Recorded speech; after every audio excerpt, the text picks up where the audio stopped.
and I've been raised to stand at attention when our national anthem is played, and especially when our flag enters a room. I love our country. I love our troops. And consequently, I suppose the word got out, and I was invited to be the keynote speaker at the International Naval Admirals Leadership Conference at the Naval Museum in Pensacola, Florida. And as I walked into that magnificent room, there hanging from the ceiling were the F-18s in formation that are affectionately referred to as the Blue Angels. And their wingspans were only 18 inches apart, exactly as they are in an air show. And I started thinking about the significance of trust and what they must know about trust, and the significance of teamwork, which is different than team building. And as I wandered around there, in a black and white picture on the wall was the USS West Virginia sinking at Pearl Harbor, and my heart sank, and I got really emotional, and I got really tied into the moment, which turned out to be a positive because I rose to the occasion, and I really connected with these 3- and 4-star admirals, these 1-, 2-star admirals. And when I finished my speech and came back to the back of the room and sat down at the round table, 4-star Admiral Clark, 3-star Admiral Dwyer, they said, "Wow, what can we do for you?" And I said, "I want to ride in an F-18 fighter jet." They didn't even blink. They said, "We can do that." So about 2 weeks later, I flew into Baltimore, Maryland, and I rented a car and drove to Patuxent River, Maryland. And when I got to the entrance of the base, I should have turned around and gone back to my hotel because the sign said Naval Test Pilot School. What it should have said is home of psychos. Home of those amazing fighter pilots who have more than just blood flowing through their veins. It has to be antifreeze. And sure enough, when I came on base and the word got out that I was going to be that VIP who got a ride in F-18, I'm here to tell you they cut me no slack. And in a matter of moments, they made sure I knew that when Chuck Norris, the Texas Ranger, showed up to get one of these incentive VIP flights because he didn't pass the full day of training, they didn't let him fly.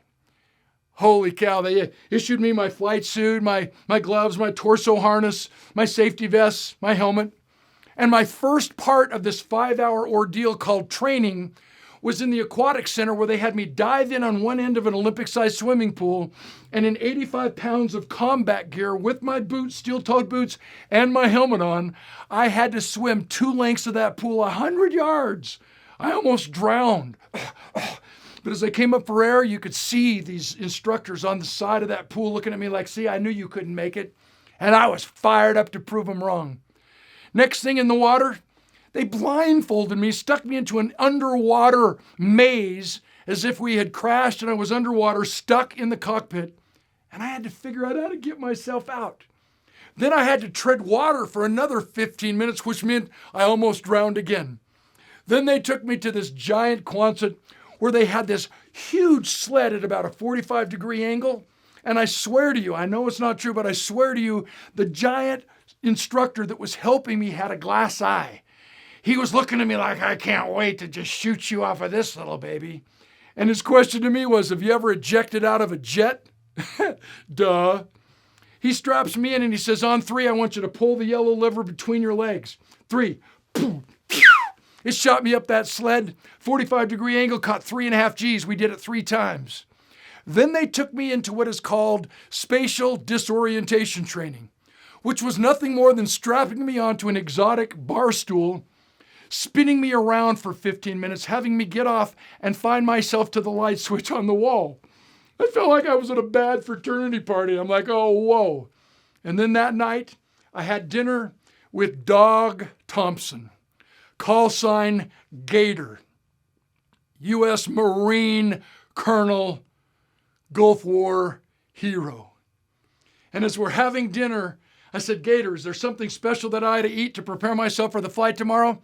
He looks at me square in the eyes with those steely eyes. And this Marine Colonel says, "Yeah, you better eat some bananas." I said, "Why? Am I going to cramp up? Do I need the potassium?" He said, "No. They taste exactly the same coming up as they do going down." Ha! The next morning, I wake up early, and sure enough, I put back on my flight suit. And I'm introduced to my pilot. And sure enough, I'm walking this base thinking Top Gun. I'm looking for Tom Cruise. I'm looking for Cougar. I'm looking for Maverick. I'm looking for the Iceman. In fact, I'm looking for Kelly McGillis in the men's room. Didn't happen for me. I'm introduced to my pilot, Captain Bill Reuter, call sign Roto. Yes, I'm putting my life in the hands of Roto Reuter. And as we strap into this F-18, we are airborne for 90 minutes. And sure enough, in every one of my fighter jet experiences and my bomber flying experiences, they allow me to take the stick for 30 out of the 90-minute sortie, which is extraordinary. And we did everything you can imagine. Went to 46,000 feet, went Mach II, 1,200 miles an hour. Caught 7.1 Gs, did loops, did the aileron rolls. We did everything you can imagine. Bombing runs, simulated bombing runs, a simulated carrier landing where it's like a controlled crash. And when we finally landed, I said to my pilot, Roto, how did we fly this magnificent, high-tech flying machine? I said in this cockpit, it was crammed. Bumper to bumper, crammed full of gauges and gadgets, high-tech, state-of-the-art flying machine. How did we fly this magnificent aircraft? He looks at me and flippantly says, by feel. I said, what do you mean? He said, we become the plane. I said, what do you mean?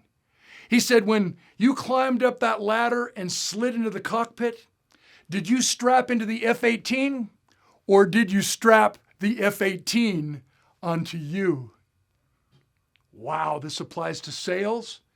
It applies to customer service and committing to ourselves to creating that incredible ultimate customer experience every time for every customer. It breeds consistency. It breeds everything that we've talked about in character development, does it not? You see, questions always are asked. So, Clark, did you pop your cookies? And I laugh and think, yeah, Dog Thompson was absolutely correct about those bananas. In fact, I was upside down so long, I think I'm the only human being who has ever thrown down.